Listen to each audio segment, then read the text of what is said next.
تم بات کرتے ہو، کس منہ سے بات کرتے ہو کہ میں اسلامو فوبیا کے لیے پوری دنیا میں آواز اٹھائی؟ اوے منافق اعظم، میرے خیال سے ذلیل اعظم، منافق اعظم، سن تو صحیح یہ بات، تجھے غیرت نہیں آتی یہ بات کرتے ہوئے؟ اتنا بے شرم انسان ہے تو، جس اسمبلی میں اکثریت رکھتا تھا، اب نہیں ہے، اکثریت رکھتا تھا، اس اسمبلی میں ایک ناموس رسالت کے لیے قرارداد تو پاس نہیں کروا سکا، تو بنتا ہے لیڈر کہ میں نے اسلامو فوبیا پہ بات کی ہے؟ بے شرم، تو نے عافیہ صدیقی کے لیے بھی بات کی تھی، تو نے جناب ملک کے اندر 1 کروڑ نوکریاں دینے کی بھی بات کی تھی، تو نے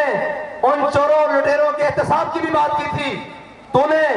وہ جناب پنجاب کے ڈاکوؤں کی بھی بات کی تھی، لیکن خدا لم یزل کو منظور یہ ہے کہ جس کو قوم آخری امید سمجھتی ہے، اللہ اس کو گلیوں میں رلوا رہا ہے کہ آخری امید یہ نہیں ہے۔ پاکستان کی قوم اور پاکستان کی پہلی اور آخری بات صرف حضور سید عالم صلی اللہ علیہ وسلم کا دین ہے، اور وہ نظام ہے جو نظام میرے آقا و مولا صلی اللہ علیہ وسلم نے اپنی امت کو دیا ہے، جس کو سمجھتے تھے کہ جی یہ تبدیلی لائے گا، اور وہ کیا تبدیلی لائے گا جس کے اپنے گھر والے مشکوک ہیں۔ کبھی ان کو کہتا ہے بک گئے ہو،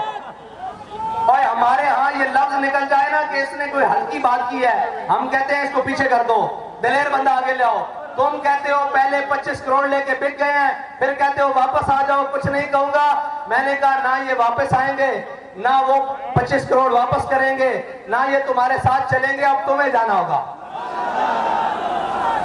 اور انشاءاللہ تم جاؤ گے۔ لیکن ایک بات ہے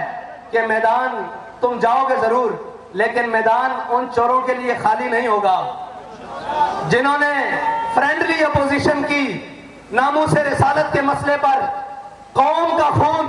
عاشقان رسول کا خون، غلامان مصطفیٰ کا خون سڑکوں پر بہتا رہا، اور وہ بے شرم اور بے غیرت بن کر اسمبلیوں میں جا کر ایک آواز نہ اٹھا سکے۔ اگر وہ بے شرم بنا ہوا تھا تو تمہاری زبانیں چلتی تھی، تم قرارداد لے آتے۔